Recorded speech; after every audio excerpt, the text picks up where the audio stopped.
Hello, what is up guys? Let us start with the concentration of solution in which we will going to start mole fraction, mass percentage of a component, volume percentage, mass by volume percentage, parts per million, molarity, and the last is molarity.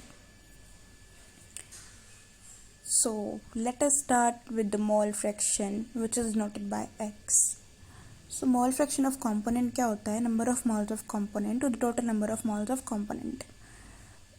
Like number of moles हम कैसे निकालते हैं? Given mass upon molar mass.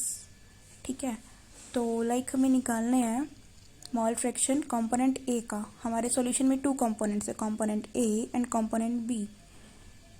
अगर हमें निकालना है component ए का mole fraction तो हम क्या करेंगे? नंबर ऑफ मोल्स किसके लेंगे? कंपोनेंट ए के. डिवाइड किससे कर देंगे? दोनों के नंबर ऑफ मोल्स से, कंपोनेंट ए के भी और कंपोनेंट बी के ही. सिमिलरली अगर हमें निकालना है मोल फ्रैक्शन कंपोनेंट बी का तो हम क्या करेंगे? नंबर ऑफ मोल्स किसके लेंगे? कंपोनेंट बी के, और डिवाइड कर देंगे सेम दोनों के नंबर ऑफ मोल्स से. उसके बाद लाइक हमारे पास 2 कंपोनेंट है, सॉल्यूट और सॉल्वेंट. हम एज्यूम कर लेते हैं बाइनरी सॉल्यूशन है, एक सॉल्यूट है और एक सॉल्वेंट है. तो x A plus X B क्या होगा? 1 के इक्वल होगा. अगर हम इसको खोल लें थोड़ा, एक्स ए क्या होगा? N A by N A plus N B, और एक्स बी क्या होगा? N B by N A plus N B is equal to 1. अगर इसको सॉल्व करेंगे तो 1 के इक्वल ही आएगा. ऑल्सो लाइक हमारे सॉल्यूशन में 3 कंपोनेंट्स है तो वो भी क्या होगा? X A plus X B plus X C is equal to 1 ही आएगा. Let us take a solution to understand more. Calculate mole fraction of oxygen and nitrogen if number of moles of oxygen is 20 and for nitrogen is 10. हमें क्या करना है? Mole fraction निकालना है oxygen और nitrogen का. अगर हमारे पास नंबर ऑफ मोल्स गिवन है ऑक्सीजन के और नाइट्रोजन के, मोल फ्रैक्शन क्या होता है? Number of moles of component और the total number of moles of component. हमें नंबर ऑफ मोल्स गिवन है तो it's very easy to calculate mole fraction for oxygen and nitrogen. Number of moles of nitrogen 10 है और oxygen के लिए 20 और nitrogen के लिए 10 है. तो ये क्या आएगा? नाइट्रोजन के लिए 1/3 आ जाएगा and for oxygen it is 2/3. अगर हम इसमें देखें ऑक्सीजन के लिए हम लगाएंगे 20 और उसके लिए सेम टोटल करेंगे तो क्या आ जाएगा? 2/3. अब let us calculate mass percentage of a component which is noted by W by W. W by W का मतलब यहाँ पे क्या है? W बाय W का मतलब है वेट जिसका हमें निकालना है, और टोटल वेट जो है सॉल्यूशन का. ठीक है, W बाय W में हमें ये दिया है mass percentage of a component. देखिए तो क्या आएगा? Mass of component in solution by में total mass of component multiply by 100. क्यों किया?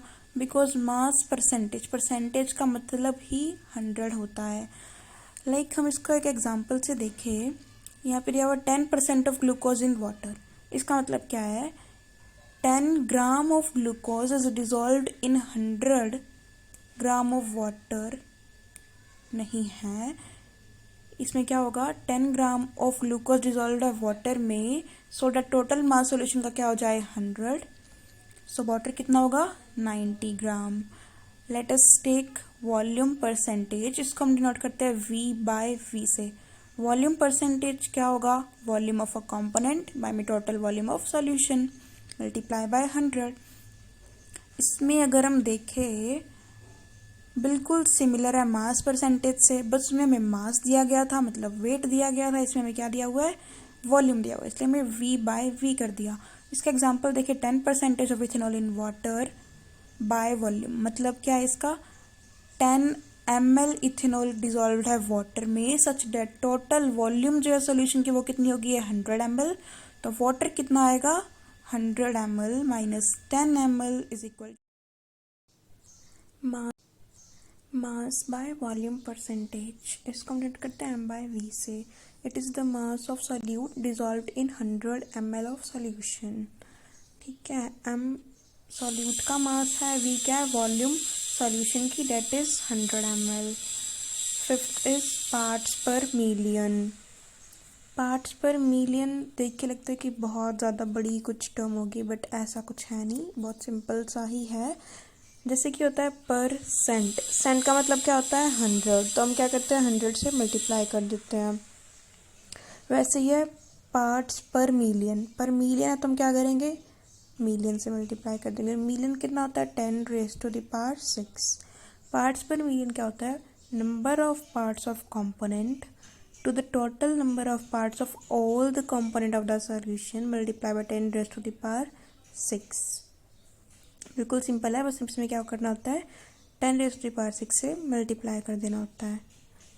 कंसंट्रेशन जो है पार्ट्स पर मिलियन में, हम इसको मास टू मास में भी कर सकते हैं, W/W, वॉल्यूम टू वॉल्यूम में भी कर सकते हैं express, that is V/V, volume to mass to volume में भी कर सकते हैं, दैट इज़ M/V। और हम यहाँ पे देखें जैसे कि एक एग्जांपल ले लेते हैं, 5.8 parts per million oxygen gas is dissolved in sea. That means कि 5.8 gram of oxygen is dissolved in 10⁻⁶ gram of sea water. इसका मतलब है कि 10⁻⁴ जो सी वाटर है उसके अंदर 5.8 ग्राम ऑक्सीजन होगी। ठीक है, मतलब कि 10⁻⁶ ग्राम सी वाटर में 5.8 ग्राम ऑक्सीजन होगी। ओके, और जो ये कंसंट्रेशन है पार्ट्स पर मिलियन, ये बहुत छोटी टर्म है, तो हम इसको बेसिकली पॉपुलेशन को मेयर करने में यूज़ करते हैं जो वाटर और एटमॉस्फेयर की होती है। अभी हम एक क्वेश्चन देख लेते हैं मोल फ्रैक्शन पे जो बेस्ड है। Calculate the mole fraction of ethylene glycol that is C2H6O2 in a solution containing 20% of ethylene glycol by mass। यहाँ पे 20% का क्या मतलब है कि 20 ग्राम इथाइलिन ग्लाइकोल प्रेजेंट है, तो 80 ग्राम क्या होगा वाटर, तभी टोटल क्या होगा 100 ग्राम। ठीक है, तो हमें यहाँ पे गिवन मास तो दोनों का दे दिया, अब हमें निकालने इनका मोलर मास। मोलर मास क्या होगा इथाइलिन ग्लाइकोल का, अगर हम निकाल लें तो आएगा 62 ग्राम पर मोल। ठीक है, उसके बाद जो मोल्स है इथाइलिन ग्लाइकोल के नंबर ऑफ मोल्स निकाल का फॉर्मूला क्या होता है given mass divided by molar mass. Given mass है 20 और मॉलिक्यूलर मास कितना आया 62 ग्राम पर मोल, तो वो कितना आ जाएगा 0.322 मोल। ये क्या आ गया number of moles of ethylene glycol. वैसे हम निकाल लेते हैं number of moles of water, तो वो क्या आ जाएगा given mass 80 and molecular mass is 18 ग्राम पर मोल, तो क्या आ जाएगा 4.444 मोल। वो क्या आ गया number of moles of water.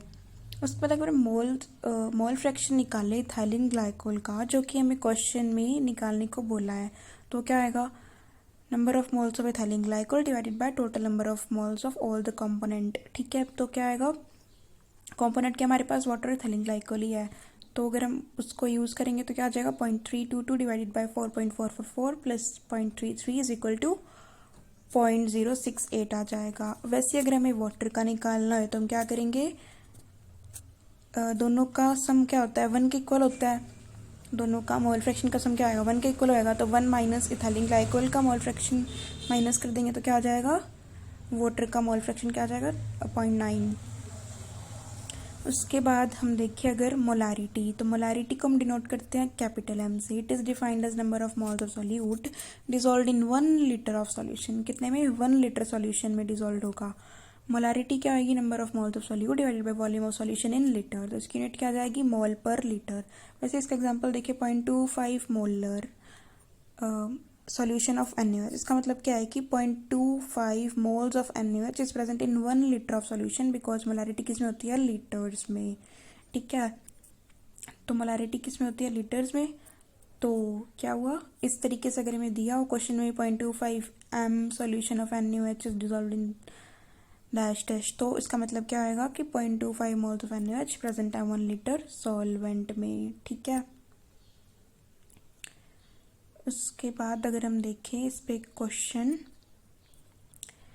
Calculate the molarity of solution containing 5 gram of NaOH in 450 ml of solution. हमें निकालनी है मोलारिटी सॉल्यूशन की जिसमें 5 ग्राम NaOH है, डिजॉल्व 450 ml सॉल्यूशन में। 450 ml दिया हुआ और मोलारिटी हमें निकालनी होती है लीटर्स में, लीटर्स में लेना होता है हमें सॉल्वेंट।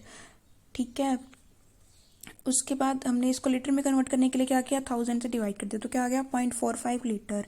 और NaOH का हमें गिवन मास तो दे रखा है, मॉलिक्यूलर मास नहीं दे रखा, और हमें नंबर ऑफ मोल्स निकालने के लिए मॉलिक्यूलर मास भी चाहिएगा, तो हमने इसका मॉलिक्यूलर मास निकाल लिया, तो कितना है 40 ग्राम। 23 + 16 + 1 करके कितना है 40 ग्राम। नंबर ऑफ मोल्स निकालने का फॉर्मूला क्या था, given mass by molecular mass. Given mass है 5 ग्राम और मॉलिक्यूलर मास आया 40। यहाँ पे करेक्शन करनी है, 450 की जगह यहाँ पे कितना आएगा 40। ठीक है, उसके बाद आएगा 0.125 मोल्स आ जाएगा। और मोलारिटी निकालने का फॉर्मूला क्या होता है, number of moles divided by volume of solution in litre.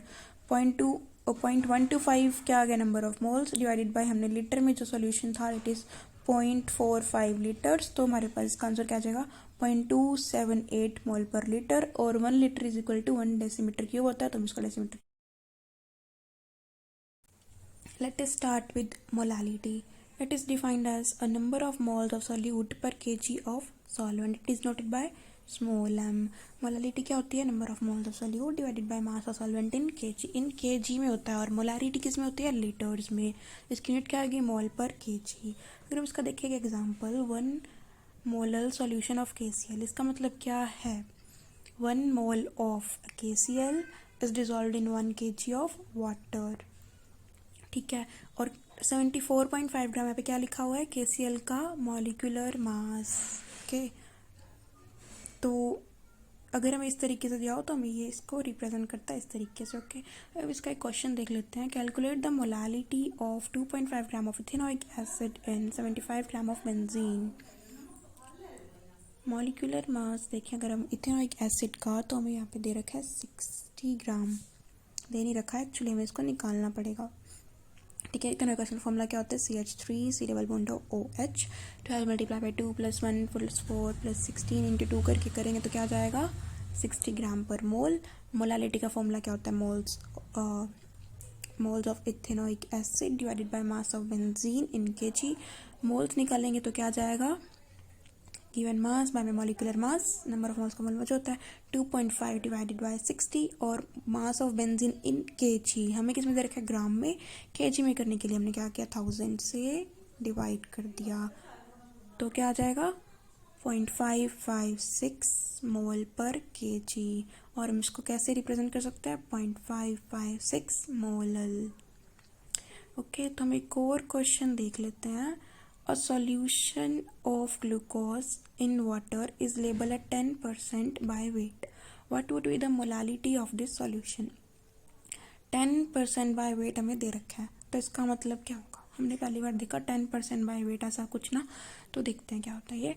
10% of glucose solution by weight means 10 gram of glucose present in 100 gram of solution।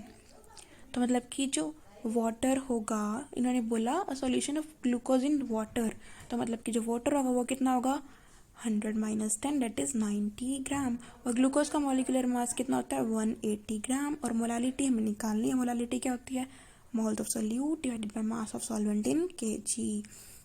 तो हम देखेंगे तो क्या आएगा, given mass by molecular mass 10 divided by 180 divide by 90 by 1000, क्योंकि वो ग्राम में हम उसे केजी में कन्वर्ट करना होगा। और इसका हम क्या आएगा फिर 0.6 मोल पर केजी, और हम इसको क्या ले सकते हैं 0.61 मोलल। ओके, तो बहुत इजी सा ही होता है, बस हमें थोड़ा सा कंसेप्ट लगाना होता है कि क्या टर्मिनोलॉजी हमें यहाँ पे यूज़ करनी है। ओके, तो मेन एडवांटेज क्या है मोलालिटी की, मोलारिटी पे हम बेसिकली मोलालिटी क्यों यूज़ करते हैं, मोलारिटी क्यों नहीं यूज़ करते हैं। Molality does not change with change in temperature, while molarity decreases with rise in temperature। ऐसा क्यों, मोलालिटी चेंज नहीं होती है और मोलारिटी चेंज हो जाती है बिकॉज वो डायरेक्टली प्रोपोर्शनल होता है वॉल्यूम किसके, टेम्परेचर के। Relation between molarity, molality and density हमें यहाँ पे दे रखा है, बिल्कुल सिंपल सा ही है। Molality is equal to m multi